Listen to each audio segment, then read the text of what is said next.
that as it's scheduled is the poetry slam, and that's something else that we're trying to do more of. So this is part of another part of the grant after doing some science posters and using the other part of the grant. Before we do that, we have one entry from the music realm, music student, and this is Daniel Strokis. And I didn't get a chance to get him listed in the program, so I'm going to let him do his, I think, verses. He'll describe it. His piece is called Lyrics of Ventris, and he'll explain that and also what you do. So, okay.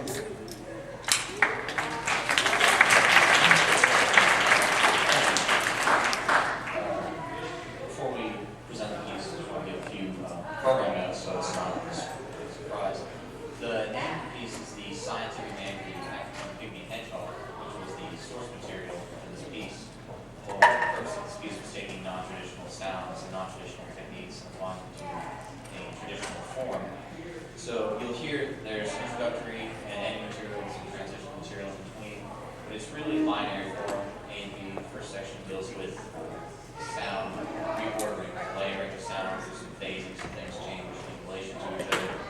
And the second section, the B section, is all about sound manipulation. So it takes one sound and we do different things to it. Random sampling, time stretching, things like that.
least in the concept of music. And really this piece was an exploration for me about what is music, essentially, what is composing. I mean, I guess I said that I took non-traditional things and applied them to traditional forms. There's only one way to go about it. If you ask someone what is music, almost everyone, including a lot of professional musicians, probably struggle to give you an answer. It would be something involving the terms melody or harmony or rhythm, or even more so with something that sounds nice. But we can't really define music in any real sense. We know what it is for the most part, but we really don't know what exactly it is yet. We don't exactly know what music is, so we don't know what composing is. People say composing is creation of music, but what is music? Well, it's something you compose. I mean, I guess you could argue circular logic like that, but I think that most people, when they try and give a definition of music, leave out, or rather don't see, two of the most important aspects of it. In a very broad sense, it would be sounds and what you do, how you manipulate them. Sounds, from the 16th century up to the 19th century, even in the early 20th century, you've seen music basically using all the same materials. So we have a 12-tone system. We have a set series of pitches. We mostly use the same instruments for many centuries. But there also has been an increase in complexity from the medieval up to today. First it was melody, harmony, tonal structures. We get to the 20th century, we have Schoenberg's 12-tone system. That frees us from any kind of tonal harmony. That's the first real big barrier I think that's crossed. And it really makes people wonder, well, what is music? They would hear a Beethoven symphony and you think, yes, this music has got this teleological structure, it reaches a 5/1 cadence at the end. It's got a form to it, easy to understand. Schoenberg's music is not easy to understand. It really makes people question what is music. It's dense, atonal, contrapuntal, dissonant works, and it really makes people start questioning what can we start considering music, and that really kind of paved the way for this long tradition of experimentation here.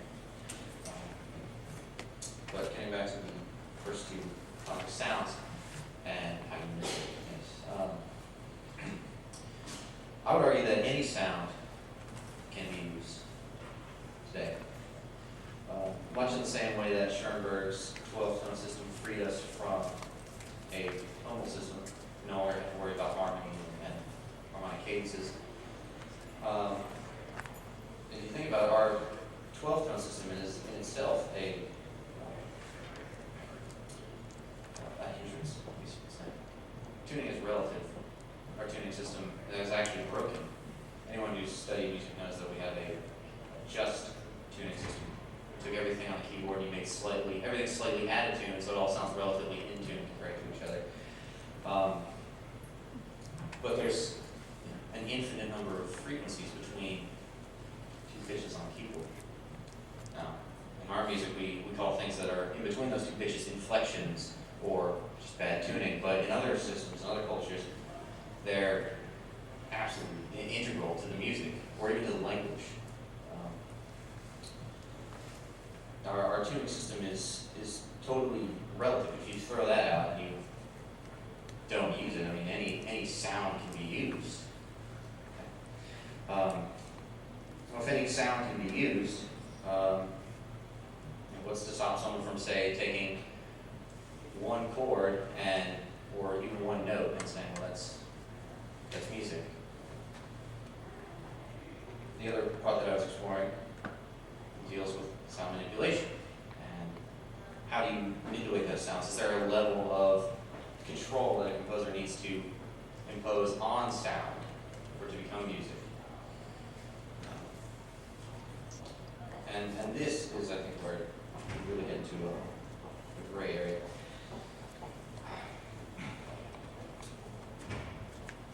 If you look at the 90s, or that time period in the 90s, there was a school of thought that you could take the first chord from a Beethoven symphony and using FFTs, stretch it out to 20 or 30 minutes. get all these artifacts, we get cool sounds. We could also do the same thing in the 80s with granular sampling. What comes to mind is Barry Truex, Canadian composer, who take waves crashing on a beach and just stretch it out and get all these cool artifacts, sound like organ-like sounds coming out of the waves. But is that really composing? He's using these new sounds, but what they're doing is applying one technique to it. Is there a certain level, a certain threshold of compositional control that needs to be exerted? This argument's been going on for some time now that programming is not composing. If you look at composers who specialize in computer music, these Maximus P, or they compose C sound, they'll spend months and weeks and hours composing, or programming rather, from the ground up, a program to use, but in the end their music may do something to be desired. So is that composition? Or process-oriented music?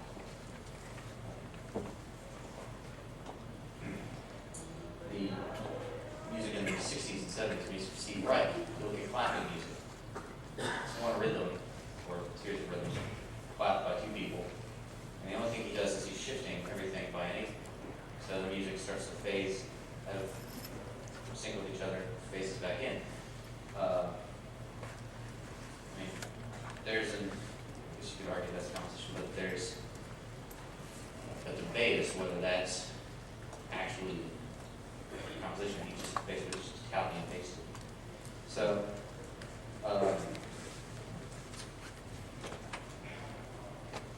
I do believe that these techniques and making a piece like that can be argued as composition. I mean, Stravinsky himself would limit himself to a certain number of pitches before he started composing. It was a pre-compositional choice. That didn't directly result in the music. He still had to apply lots of other techniques to it. But when you're programming or when you're using a process, I believe that is part of the compositional process.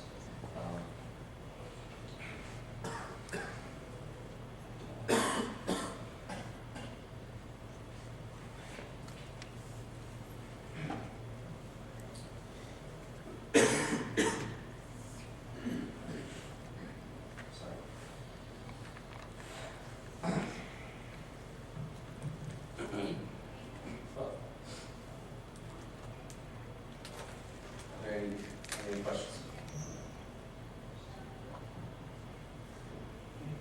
Yes. Hello. Oh, yes.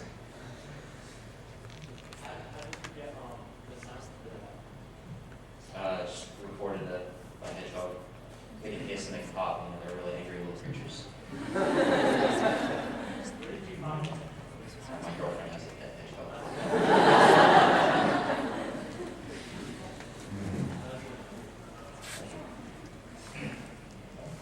Any other questions?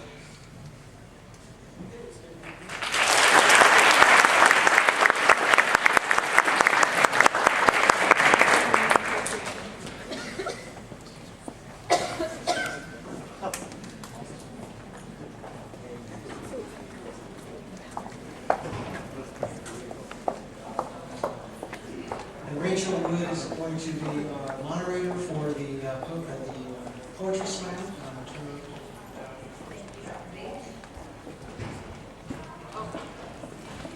Well, I hope everybody has enjoyed their time here at Winthrop for Big SURS, and everybody had a good time and a fun weekend.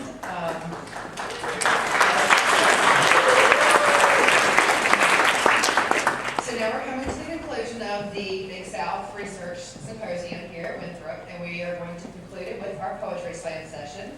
So I'd like to ask Miss Stephanie McCarroll to come on up here and enjoy her poetry.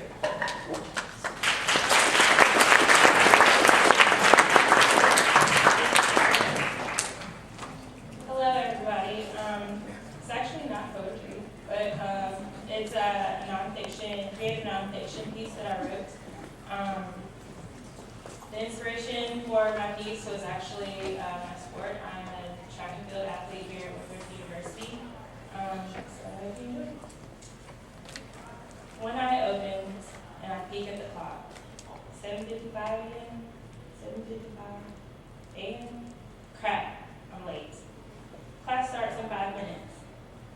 rushed to put my clothes on, comb my hair, and brush my teeth. No breakfast for me this morning. I ran downstairs and sprint across the front lawn of the school. The cold air and I were racing against each other, and the cold air was winning.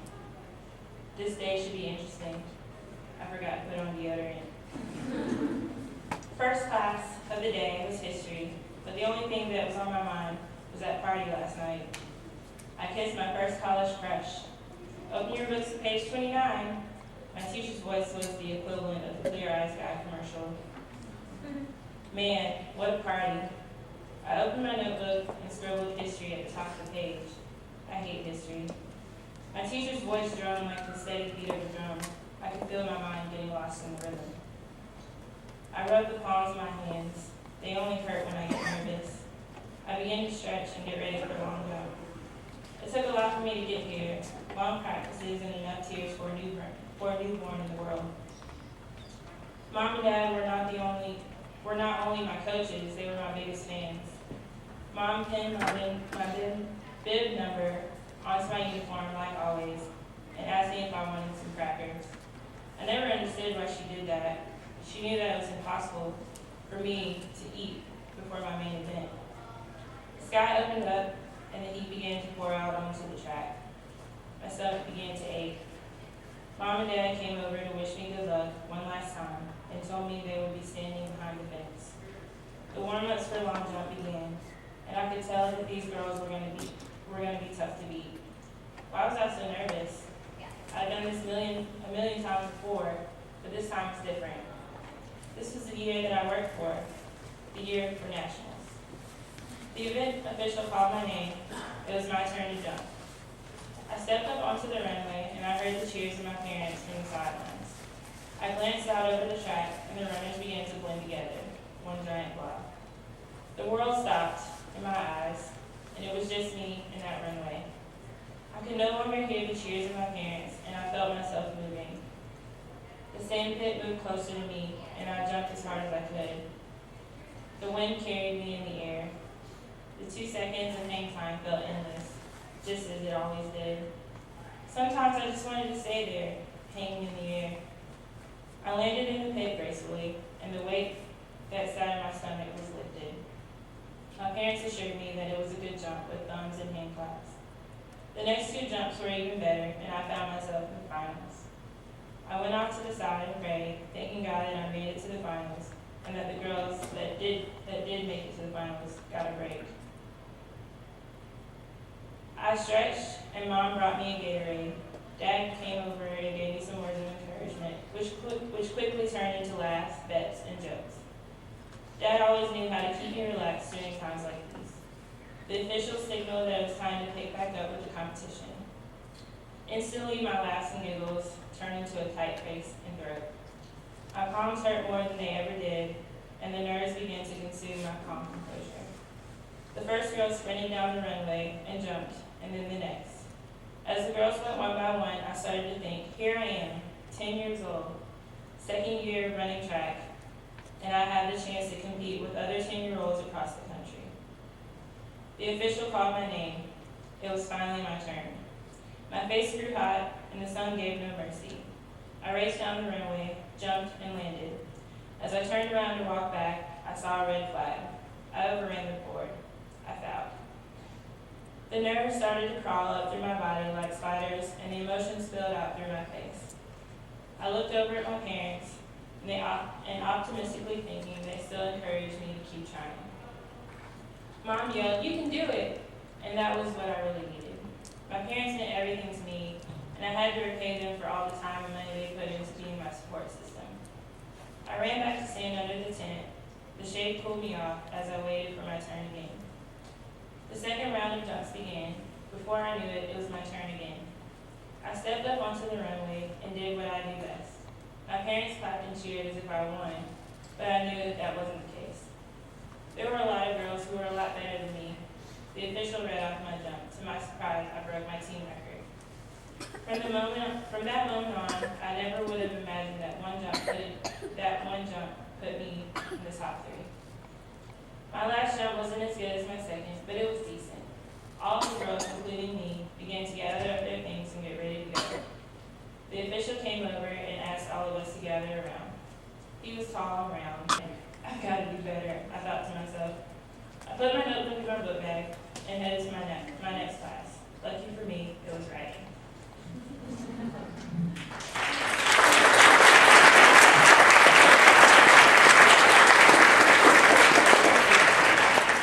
Does anybody have any questions? Oh, yes.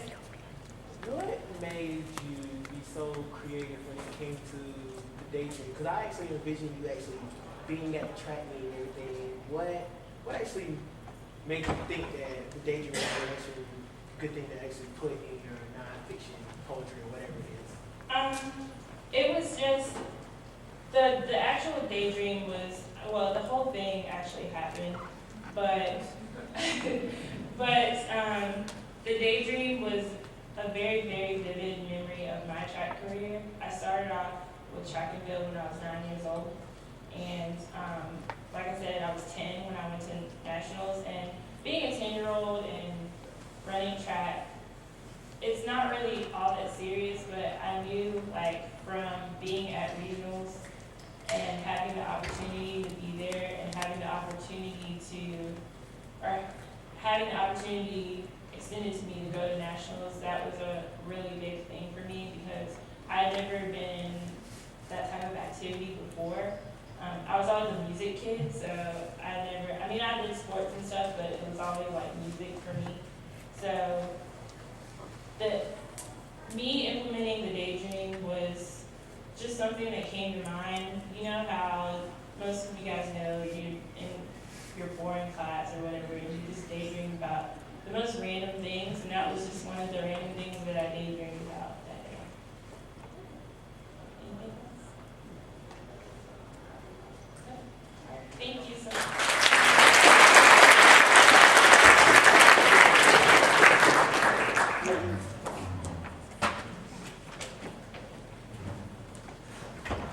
All right, let's hear it again for Stephanie McCarroll. Next, we would like to welcome Alex Muller to the stage for his poetry stylings.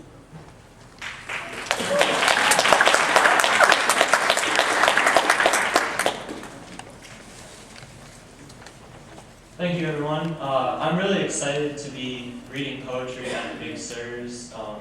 And I'm so glad that so many people are here. Thank you so much for coming out to this. I know we have a diverse group of readers reading, so it's really exciting. You're in for a treat. Today I'm going to read 4 poems on the subject of masculinity, and I just want to put out a disclaimer that I hate the terms masculinity and femininity, but I think sometimes we fall into those traditional roles, especially in writing. These were some older poems that I had written, and by older, maybe like a year ago. But I noticed that, I think for me, I've been struggling with this issue of masculinity, because I'm writing poetry, right? There are some manly poets, but I think these poems are kind of about finding myself and finding strength in terms of masculinity, traditionally, and also some other ways. And not all the narrators are myself. But anyway, you can ask any questions you'd like at the end. This first poem is called Dinner Lover, and it's fairly traditional. It has rhyme in it, but the rhyme is displaced throughout the middle. So it's kind of traditional, but also kind of odd. And I was hoping to use rhyme to set up this kind of romantic tone, which with the displacement of rhyme and the imagery in the middle, I hope to kind of take that away a little bit. This is called Dinner Lover. Since you became a vegetarian, I've been studying more some cuts of meat while out in the store. Not just pink chicken in yellow trays, but often red and swollen cuts of beef, imagining the texture between the sheets of plastic, a tongue chewed between my teeth, or unknown flesh, some piece of ass, or guts ground up and then combined, legs held tight and saran silk stockings. Magazines I see in shopping have pictures of women bent over, spreading tables full of red meat glazed even redder, blushing centerfolds and netting around the goose-pimpled skin they are preparing for a stovetop soak. Down the aisles I become amazed at everything a man can slay and hang up naked and freezing, all displayed for the taking and tearing, filling and searching through a dumb mouth, a pleasure bleeding, still raw, eating enough and throwing up.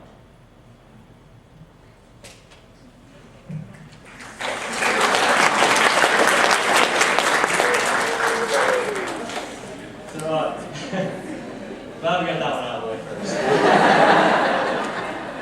But these poems kind of move through the traditional sense of what makes masculine, and then kind of moves into other explorations. So these first two poems are sexual and violent.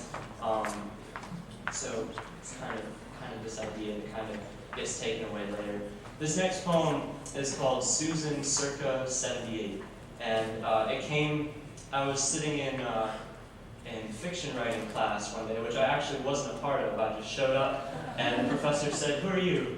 And I said, "Doesn't matter. I don't know how I got in this room. I was going to meet a friend, but anyway, long story short, I ended up sitting in the class for that day, and it was quite enjoyable.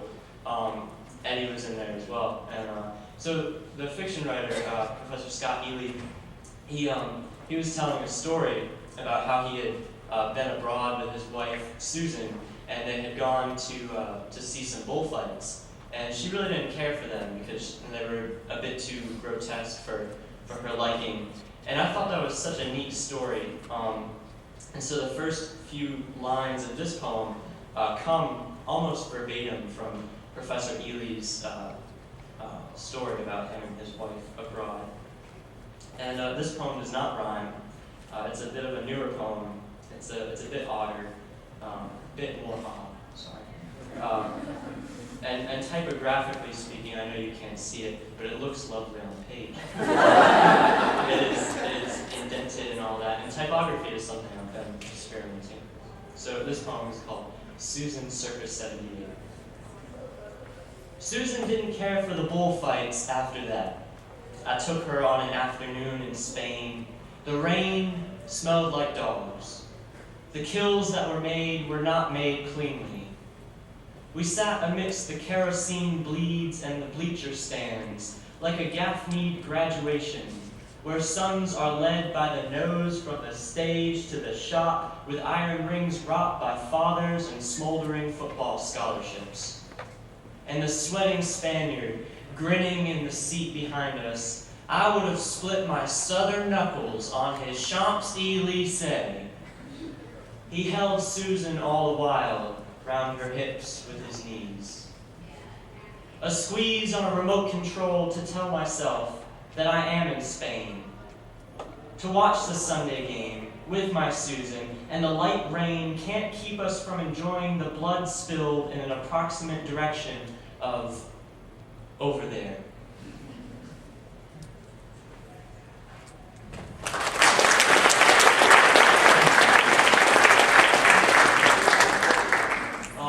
These next two poems are a bit more serious, and they are moving away from this this traditional idea of masculinity. This next poem was extremely hard for me to write. One of my good friends from middle school was diagnosed with cancer, and she was always a really good friend. She was always very smart, and I was very intimidated of her intelligence. For instance, in I think it was the 8th grade, she was reading James Joyce and talking to me about things he did in his writing, and I was like, Jordan, it's just too much for me. I don't know what you're talking about. And this poem was kind of awkward for me because I found out about her diagnosis through the wonderful invention of Facebook. So I found out kind of secondhand, and it was like a status update that said like, treatment's going well, should be back to normal soon or something like that, and everyone was liking it, you know. I was like, oh my god, so then I started stalking her a bit. it was even strange because I didn't want to ask her, well, what kind of cancer do you have? I mean, I felt like that was inappropriate. And so I was just kind of looking through this window, and I didn't know what was going on. And we were very good friends from years ago, but had kind of fallen out of touch. So this poem is about me coming to terms with that, but also me coming to terms with this different kind of strength that is not traditionally masculine, because it does take a certain type of strength to get through something like that. And so this poem is just kind of me trying to come to terms with a few different things. And the title is the first line, so I won't repeat it. You can just... Hues pasted you in pale brights, pictures of your eyes, blue and white, yellow pen lights. Your haircut, well, not my taste, but thin with curls like rings that clog bathtubs, sinks. Not wet though, you're not crying. Not yet, no, you hadn't told me. Well, I hope you get to read those books you like. Write after you sleep. Try to watch TV. I picture you in a paper dress sewn from all the waiting room rags, preoccupied by penning poetry on the hem, while the doctor cuts around your head. I bought some modern stuff today, tried to read it during the rain, and convinced myself, but you would like it. Open in my hands, it looked like two prognosized breasts, an unbalanced scale that seemed far from fair. But I admit, these hues suit you. Your waiting, your dress. You see, the last time I went to the doctor, he shoved a finger up my ass and told me, read the New Yorker. That's where the writers are. And you're writing. Your cursive stasis.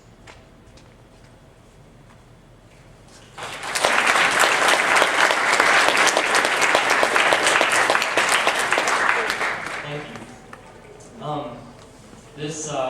The last line of that poem actually took me a long time to write. I had a placeholder in there for a long time, and I didn't like it. Right from the beginning when I wrote it, I was like, "This is awful.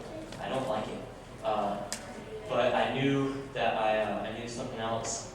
And then it was Thursday night, I think, and I was like, "Wow, Big SURS is this weekend. I need to find a bit more than a placeholder for that line."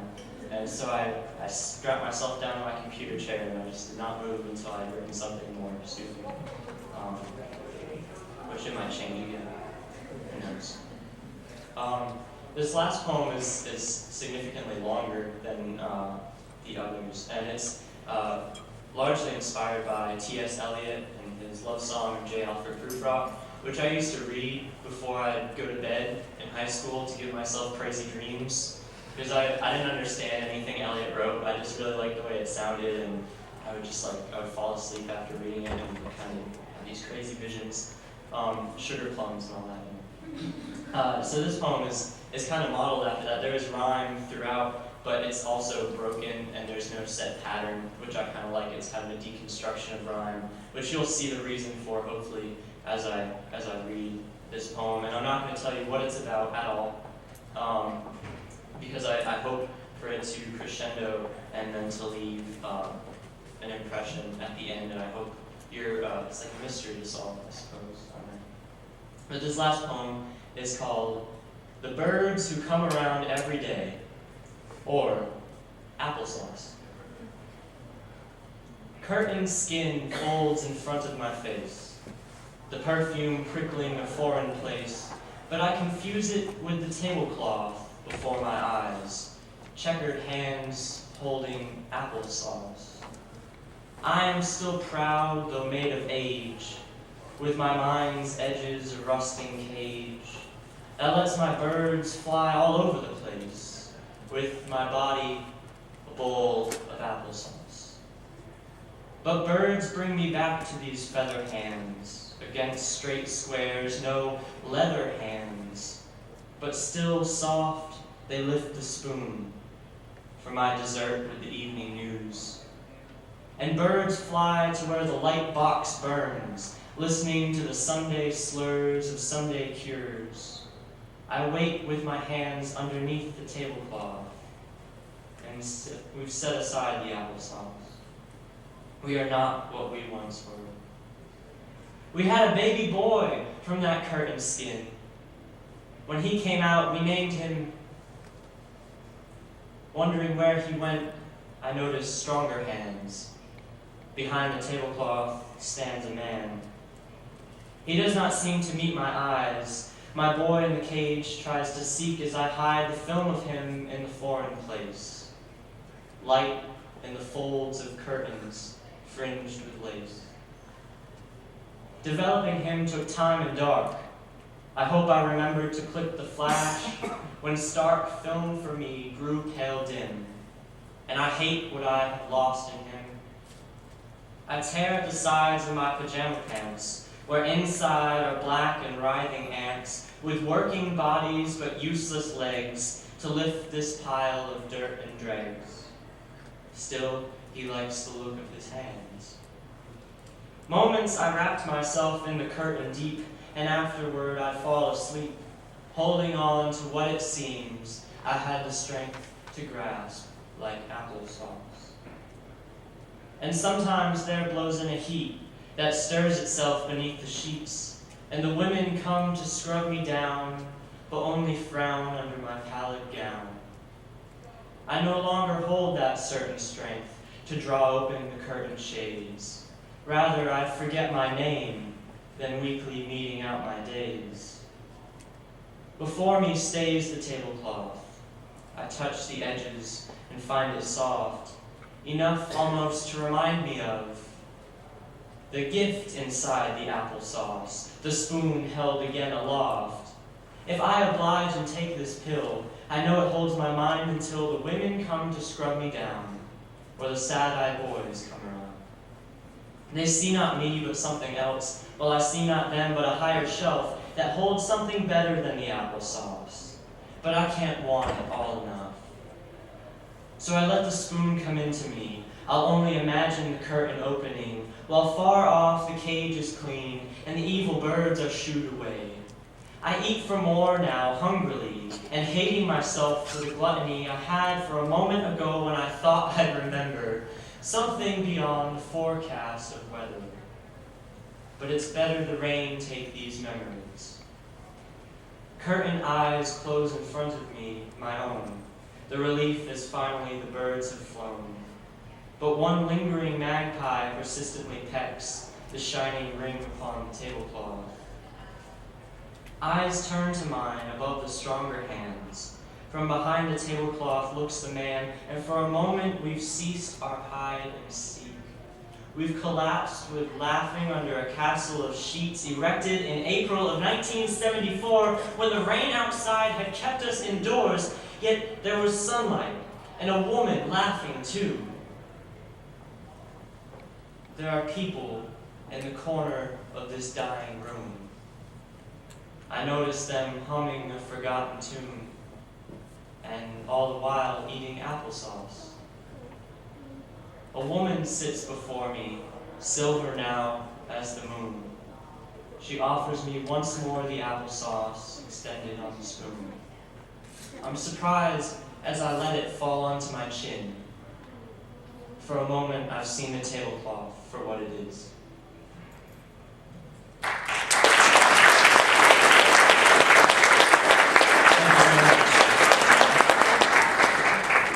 Any questions? Yeah.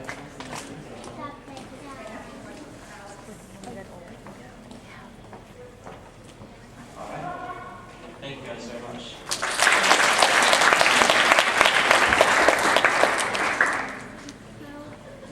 Thank you so much, Alex. I know that I will never look at applesauce again or think about it differently. I will think about Alex next time I have a ball. So we're going to get on to our next poet, which is Edward Szeman. Szeman? There we go. So Edward, if you would like to come on up, we'd love to hear what you got.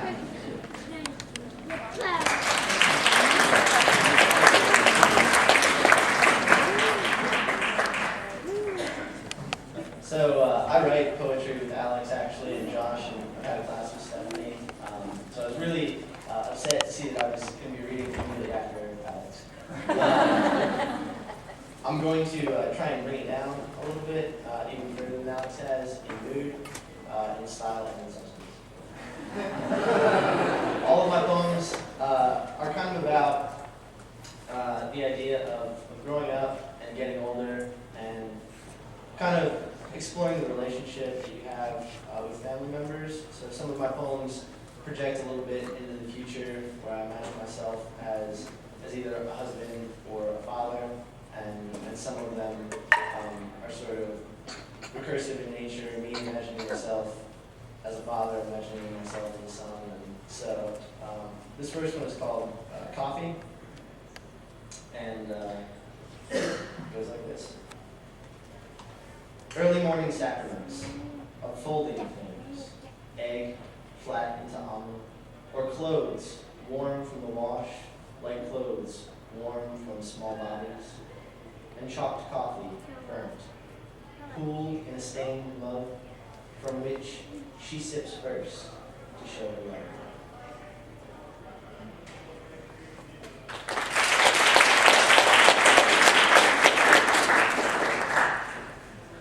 That's just kind of me imagining the rituals that a couple in love might go through in the morning to get ready for the day. This next one doesn't really have a title. It was written for an assignment in a class that I'm in with our next poet, and it was supposed to be a self-portrait, and so I kind of did a self-portrait of me as my father, which is a really weird experience. I have a lot of respect for him. I'm really close to him, and so I see a lot of him in me, and a lot of differences, and it goes like this. I, a son, imagine I, a father, seeing a younger self entering into manhood, the son reflecting upon the man who talcum powders socks and boxers, who rises to work his fields of books, to plant the seeds of signatures and stamps. The father reflecting on the boy who pretends, asleep, to avoid being kissed on the forehead by the father, who shaved early that morning, the soft blue foam from his face, who ate early that morning, the strange squirt of a bitter grapefruit sensory.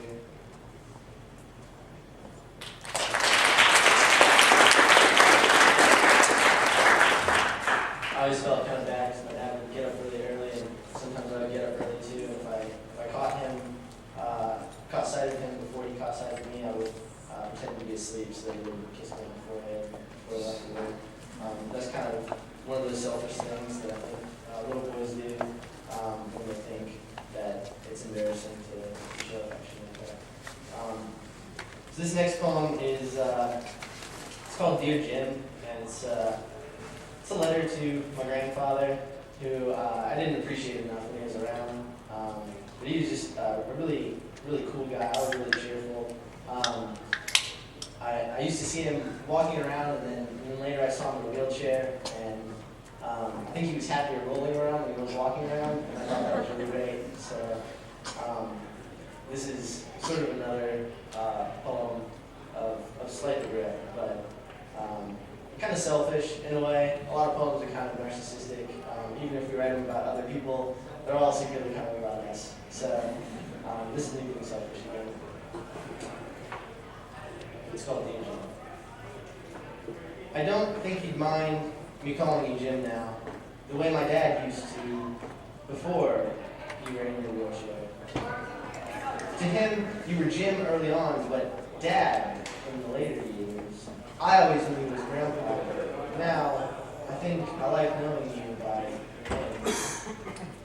Your room always smelled like a sudden urination. Grandma couldn't care for a dog, not a man, not an old handyman. Sometimes wonder if my mother was disappointed in me that I wasn't sad like her when you passed. By the way, I never used the shortwave radio you struggled to pull out of the basement for me. I always meant to tune into Australia early in the morning and write you about it. I'm sorry for that. All of this is due to get away from everything, but then what they always seem to end up doing anyway, which is coming right back to where they were, or someplace close to it anyway. So this is another poem about me doing things. State parents. Go west to the Rockies, where moss men cultivate their gardens and women are winter flowers resembling beautifully untrimmed ryegrass. It's sleeping here, but you can get lost out there in that great square, or else you can go north and never find your way out of Montana. Yes, go west and north, and then up, far above sea level, looking down on others, smug. Like the solid gold pen of a state senator or the broad-class purple lingerie model, you will be useful but increasingly irrelevant. So you will fall into Oregon, feeling kinship with forest pines, right angles, and mallards, only to be flushed down the coast by a sudden wet release. And when you end up in Mexico, realizing your life can go no further south, you will return to Carolina, the one that you did not want, a state close to the state you left.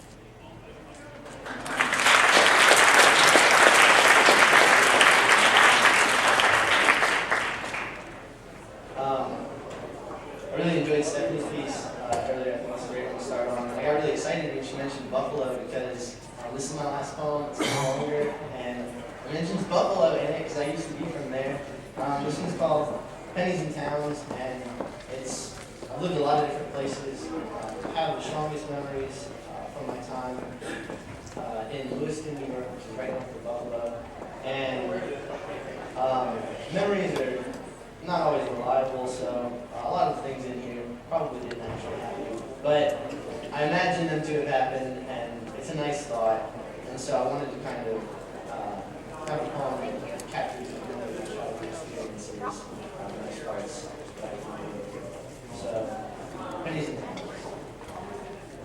In Lewiston, New York, near Niagara Falls, near Canada, wanders a sidewalk drawn with varicose veins, fissures cracked from decades-long footprints, broken curbs, street gutters with leaves and no trees. Some trees off in the distance, but mostly just town.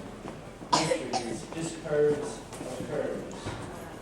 Cloudy shop windows aging in their corners like old newspaper curling. Not curling, made of glass, yellow and brown, and charming and quaint like Newcastle pasture. Buffalo, like the city, moving north, killing and dying towns like dying towns, and all that is killing towns like Lewistown and Buffalo. No factories puffing tower stacks, industrial grandfathers, cork pipes, no call for newer traffic lights, no milk for growing bones of towns, just brittle views of Toronto. Across the water, the Emerald City, where the wizards live, eh? Sitting out across a pond called Ontario, and cliffs called falls, and toll booth bridges. Canada, like heaven, only farther away from Lewiston. Smoking cedar pines and fall scent, bar, bean, hue, chill wind breathing, warm sun setting, sensory confusion and delight. Feels like shower water after flushing toilets in upstate New York. The grass is cut, the acorns falling, the squirrels fat with winter fat that keeps them from wasting away in long, sleepy pauses, comas like commas. The street, a boy's ball rolls, or girl's ball rolls. Short hair, long shorts, sideways, smile, no way to know which. But lying face down in the road, penny on the fractured, distressed sidewalk, ball roll boy, girl, turns it over onto its edge, onto the edge, down and over, and onto its back. His rust-dappled beard skyward for the next person, for luck.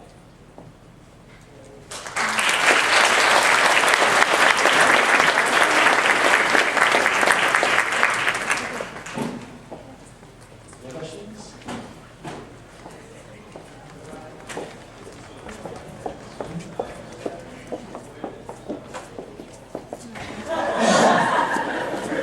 That's actually a great question. What's the question? You wanted to know if I'm aware that I sound kind of like Christopher Walken. I actually started a poetry group with Alex and Josh and some other people last year, and as a joke, because I'd read just one poem so many times, people kept requesting it. I came in and I read it like Christopher Walken, and I was impersonating Christopher Walken right before this, so I wasn't aware that I sounded like that on a regular basis. I like the way he sounds, I like the inflection he puts into things, so if that's the direction I'm going, I'm happy to hear it.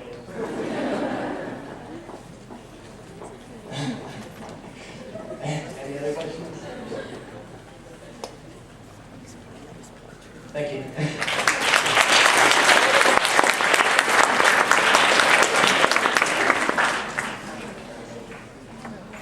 All right, let's have another round for our Christopher Walken impersonator.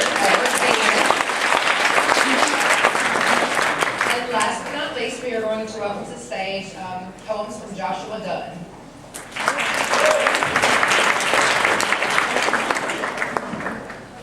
Hello everyone, I'm Joshua Dunn. I'm a little bit nervous.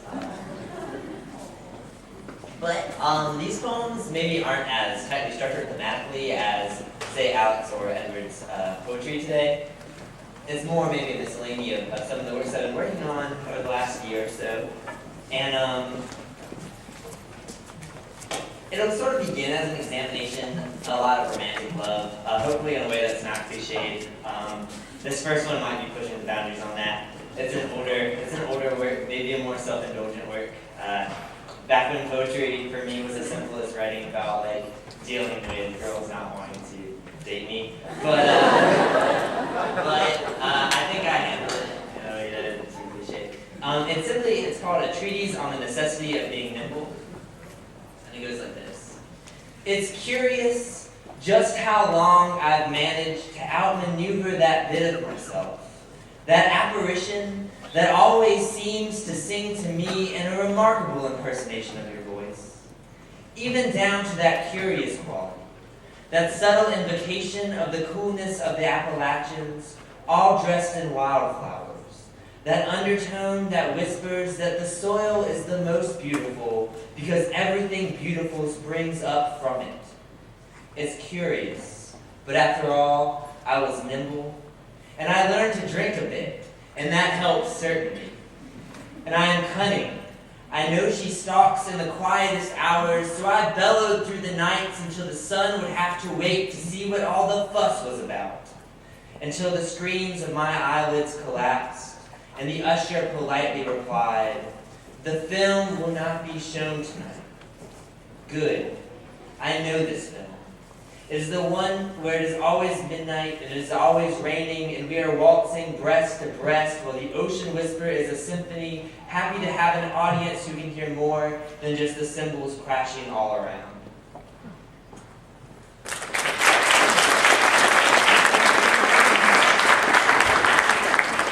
So this next poem is entitled Paris in the 1920s, which is a really romantic period for me. It's one of my favorite periods in literature and music, etc., etc. And there's so much romanticism wrapped into that I thought it would be interesting to write a sort of romantic love poem using that really highly charged romantic era and deconstruct it in a way that's entirely unromantic. So this is called Paris in the 1920s. Hopefully you'll be familiar with some of the references within it. I think it goes like this.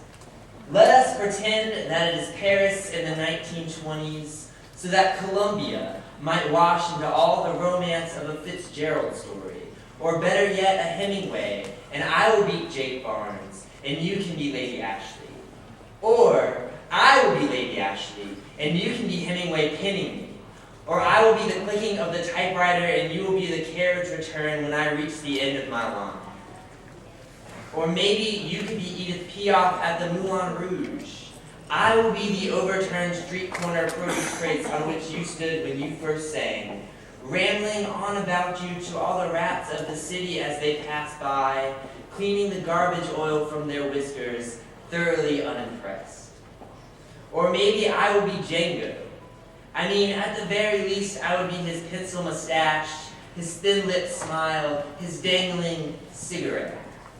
And you would be, of course, his fingers. And the slenderness of the guitar's neck would be the Parisian streets, the hearts of the Parisian boys that your gypsy hips swinging like hot jazz would make ring. But I think mostly, if we are to pretend it is Paris in the 1920s with any sort of honesty or verisimilitude, you should play the part of the wine. You, the absent, you, the sloshing in the insides of the lost generation. And I, the stumbling, I, the cobblestones, I, the Eiffel Tower, dressing myself all in lights in a desperate ploy to be seen. And I can be your lull between the wars, if you will be my ever-lingering spirit of the macabre.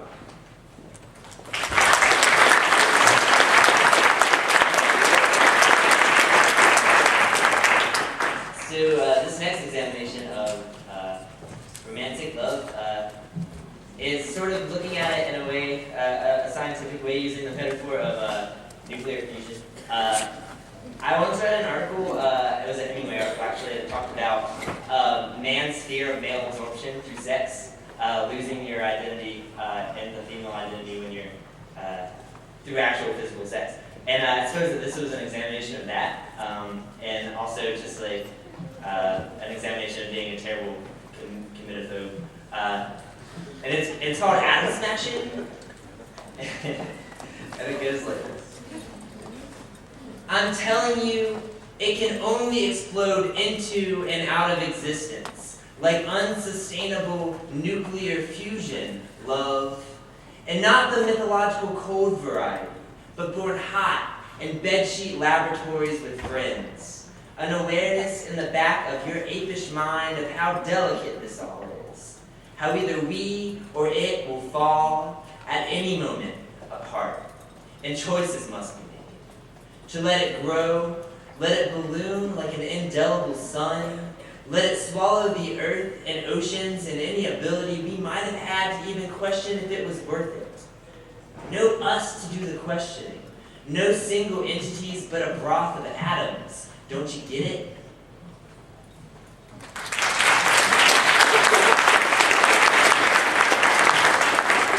So I'm going to use this point to thank the other readers because it was wonderful. And I've always just wanted to be able to thank other readers for being obligated. But everyone did. It was just wonderful. It's difficult to follow them up. But also, I'm reading a significant amount of poems, so I'm going to try to talk less, but I do tend to rant. So this next poem is sort of a strange thing to me. I don't normally write in form. I normally like free verse, but I was charged to do a sonnet, and not only a sonnet, but a sonnet invented by a fellow classmate in that poetry class that me and Edward are in this semester.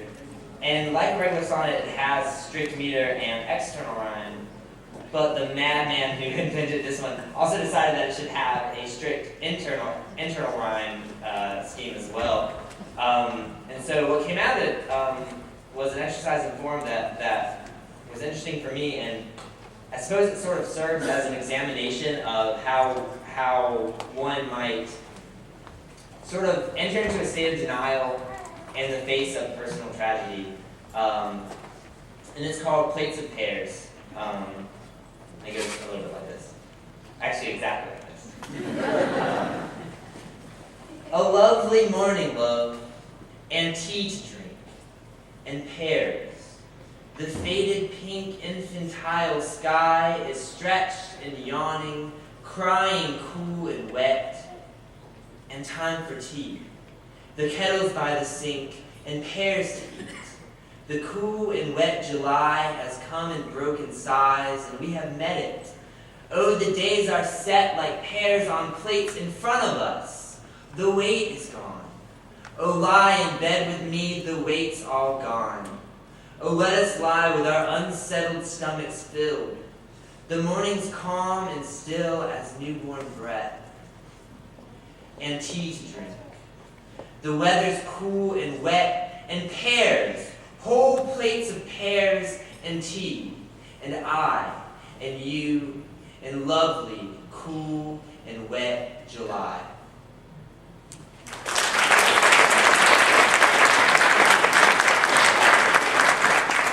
So, moving away from examinations of love, this is an incomplete, what I'm about to read to you is sort of an incomplete, it's 3 poems that serve as sort of a seasonal exploration of hollowing and refilling cyclically. And it's, it'll go from fall into winter into spring. It won't go into summer because I haven't written that poem yet. But when I do, it will be a complete cycle. And this first poem is called Autumnal Wind, and it serves sort of as an invocation of being hollowed out from, I guess, all of the fullness that comes along with summer, all the ripeness. And to me, it's interesting because it's shifted my voice, sort of from a personal voice to a more prophetic one. And it's like this: Autumnal wind. Autumnal wind, is that you blowing in? Autumnal wind, I am a pumpkin. Carve me hollow, only skin, candle lit to light the way. Hollow me so that I may light the way. Spoon out my innards, filthy, bursting innards, onto the ground, wet, red, yellow ground. Autumnal wind, make me only skin.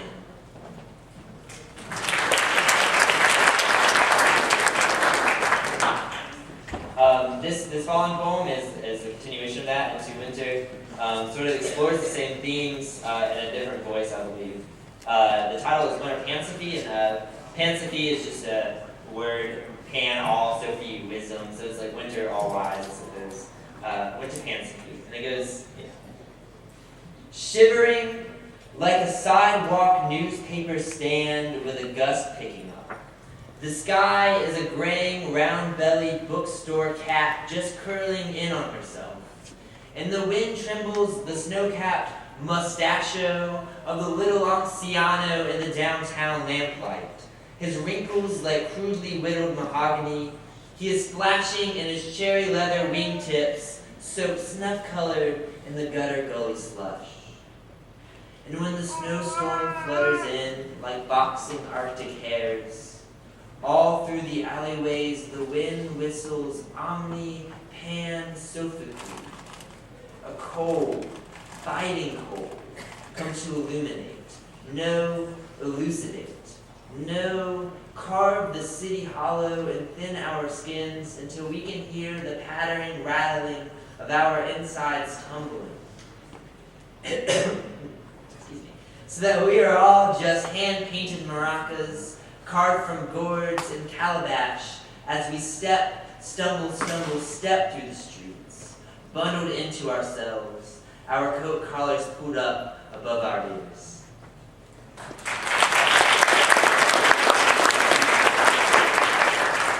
going to take a drink after that one. Probably after this. Okay, so this is the final poem we're reading tonight, and I would like to answer any questions if you guys have any after this. This is the movement in the spring, and after the hollowing of the initial 2 poems, you begin to see the refilling, and this will be my final poem, and it's entitled The Heavy Season. And it goes like this. The heavy season has been heaped upon us, and we almost lost what it is to be, to what it is to function. Nearly mistook the cold wind to be our own voice. Almost. But nothing was lost. It's spring now, and warm in our town, which has become beautiful again. The inchworms hang from the trees with the same insistence of the self. The wind sways them gently on their lines. The sour grasses bend softly on their stems, and the lovers have taken their blankets outside again. I know the season is still weighing on us, but it's spring now, and all one needs is to be still. To be still is the whittler's knife, the carving out a reservoir. To be still is the dip of the wooden ladle down the deep stone well, the pouring out and the refilling of ourselves with cool, clear water.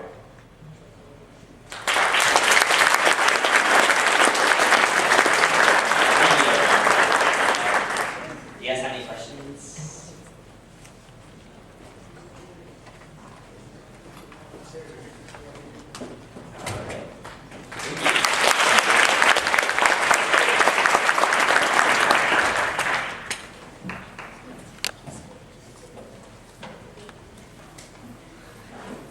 All right, well, let's hear it for Miss Stephanie McCarroll, Alex Muller, Edward Szeman, and Joshua Dunn.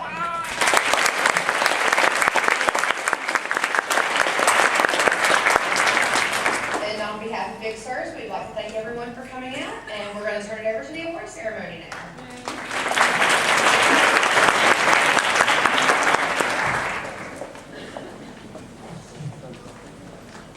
I hope everybody had a very good conference. Oral presentations, poster presentations, dance, the art exhibition, poetry slam, all of it, from what I've heard, has been really excellent from what I've seen. Let's first start off by finishing off the Snag'em, and I hope that you've been able to see that there was some networking going on. If you look at the picture, fascinating to see how it was changing as days went on.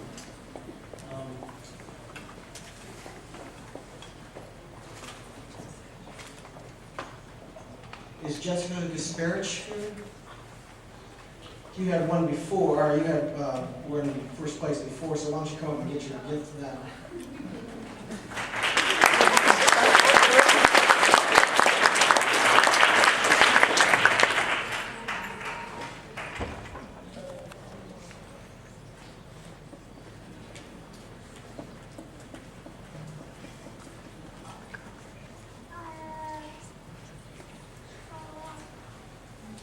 And then the leader of the groups, I think the Pirates were in first place, and the person who was in first place with that was Davin Johnson.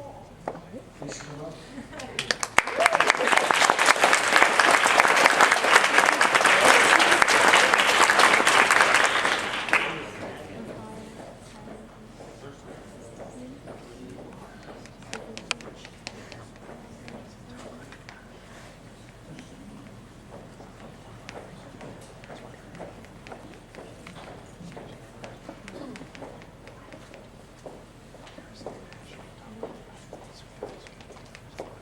The top non-Winthrop student went to a Radford student. That's Alex White. It's Alex White.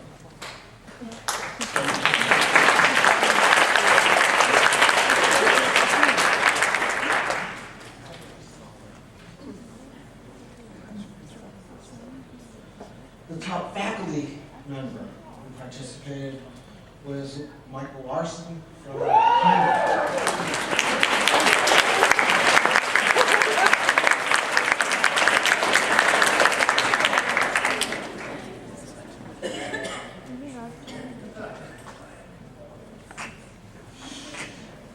No, you weren't the only faculty member playing. You are the most plugged in. So.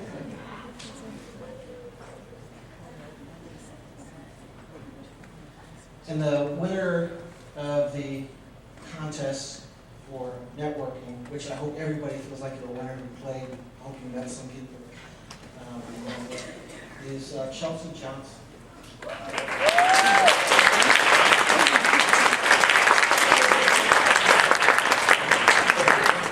She's out there she's working exhausted, on it. right? Well, we have that prize.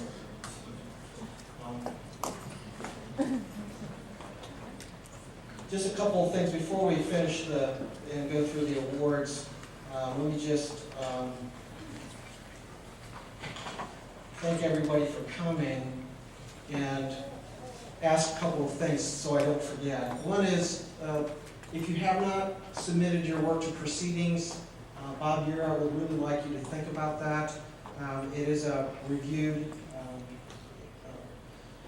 publication. You will receive a CD. Actually, that CD will be available to everybody who attended the conference. The due date is in the book, so it's not for another month, I believe. And you have time to polish your text and so on and to send it in. So please submit your works to the proceedings.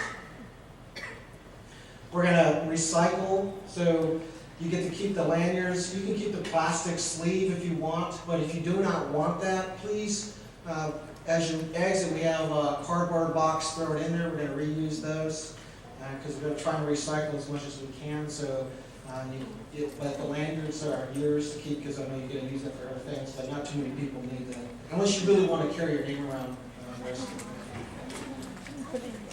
We have a little bit of extra food, so the food that's out in the lobby, some of you have a long drive. If there's anything that's left, please feel free to take it. There's some food and drink that's there on your way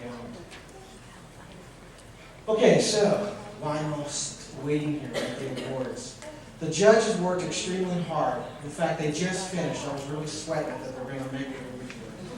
Which means one thing, they did a lot of diligence and a lot of intense discussion about what were the best talks. So rest assured they spent over 2 hours discussing this, trying to figure this out. So what that means is, though, we don't have it the certificates printed yet, so we will call you up and you'll go over to the judges table and make sure you have all of your information. So you'll come up and shake our hand, take a bow, and then go to the judges table. So I'd like to call Dr. Heather Evans Anderson, who is the person in charge of the judging, and she looks exhausted, doesn't she?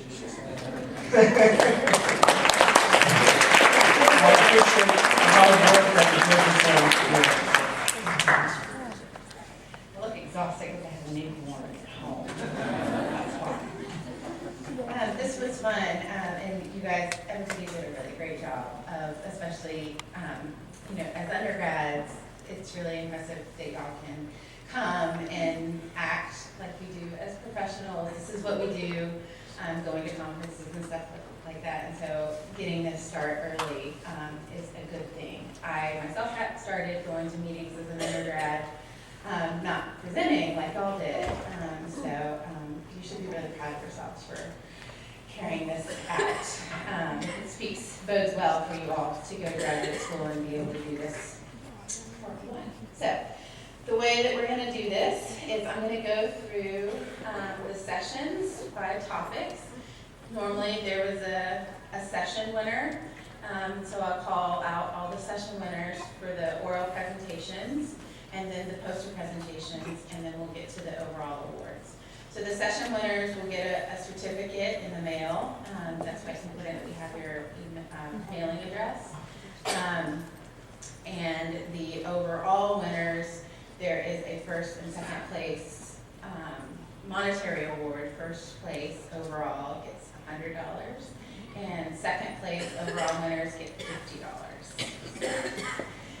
So now you can make money at this gig. It's about the only money that you're going to get. Okay, so let's start with Friday's oral sessions. In chemistry and chemical engineering, the session winner was Jeff Myers.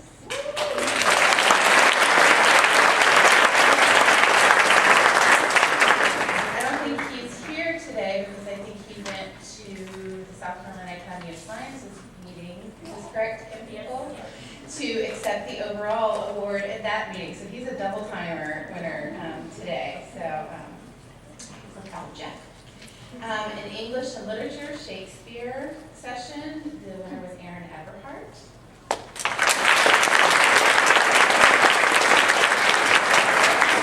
Okay. In Health Sciences and Public Health, Social Work, the winner was, I'm sorry, I butchered your name, Catherine Zanowski.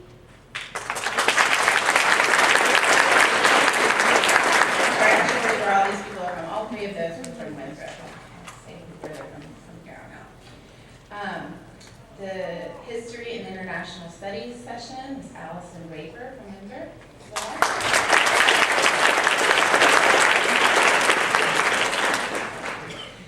Psychology was Samantha Jones from BMI.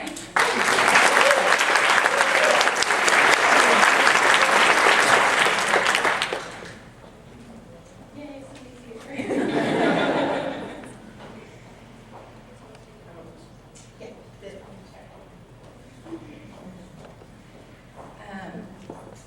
For physics, the winner was Nikki Sanford from High Point University.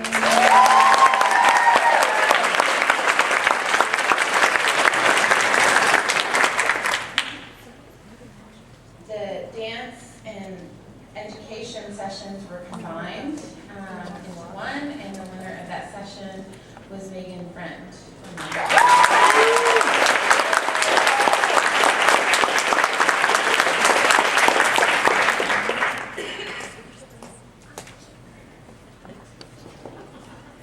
For anthropology, archaeology, sociology, and social work, the winner was Martin Stern.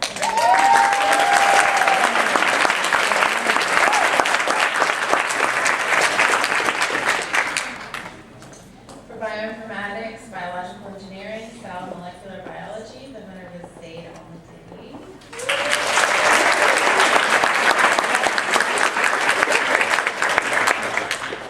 Chemistry and chemical engineering, the winner was Mary Fung.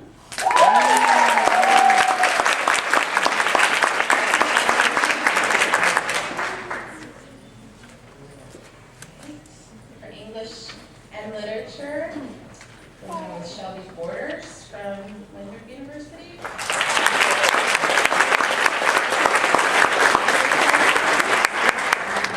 For management and economics, Meredith Hauk from Lindsay Asheville.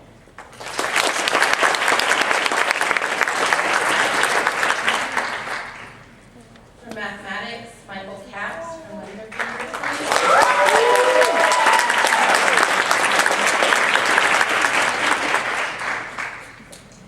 For philosophy and religious studies, Amber Wilkins from Campbell.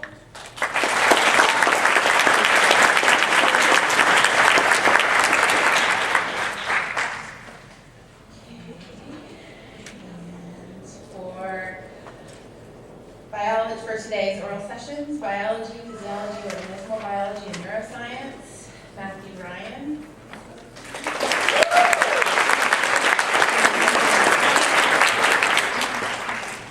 For communications, Sterling Lund from High Point University.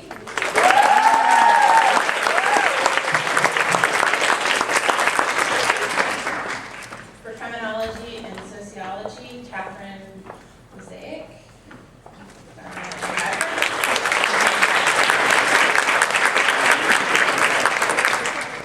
For English and literature, Amanda Mayer from Winthrop University.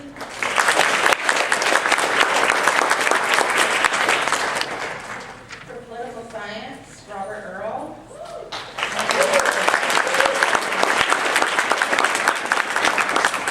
From BMI. That session in particular, the judges wanted me to convey that that was attended by 50 plus people, standing room only. So it was probably the most populated session here. So good job, Robert.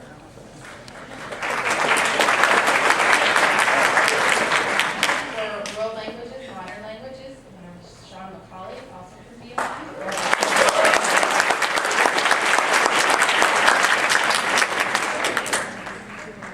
For biochemistry, one, Paisley Trantham from Winthrop University.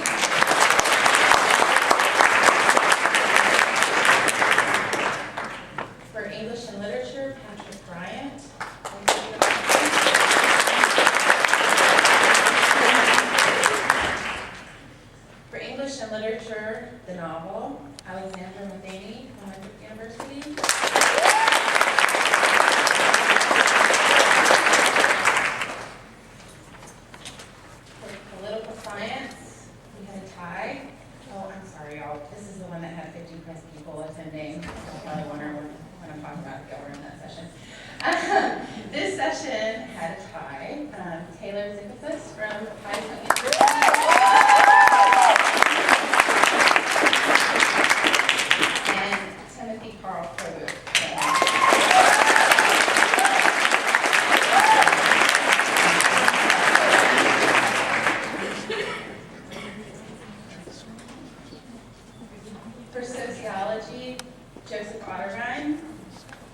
from Winthrop University.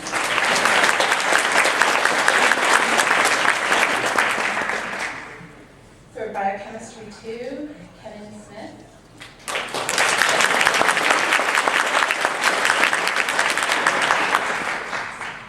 For Ecology, Geography, Earth Sciences, Zachary Hargrove from UNC Asheville.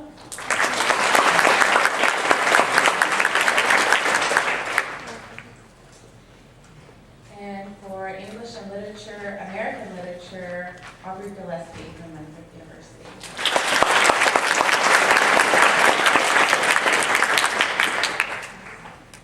For the poster session, session 1, these were grouped into categories. So it was either sciences, social sciences, or arts, business, humanities, and education.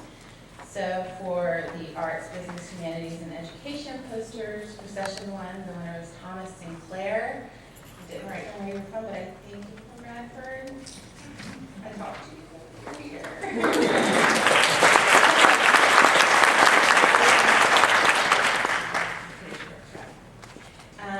For poster session 2 in arts, business, humanities, and education, Sydney Smith.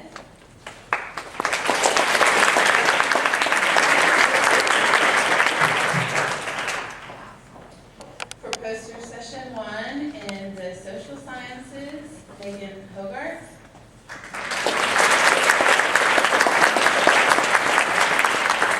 And poster session 2 for the social sciences was Kristen Brandrich.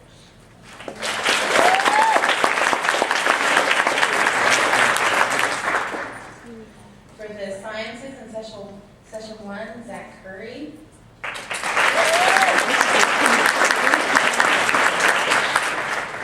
And for session 2 is Benjamin Sykes.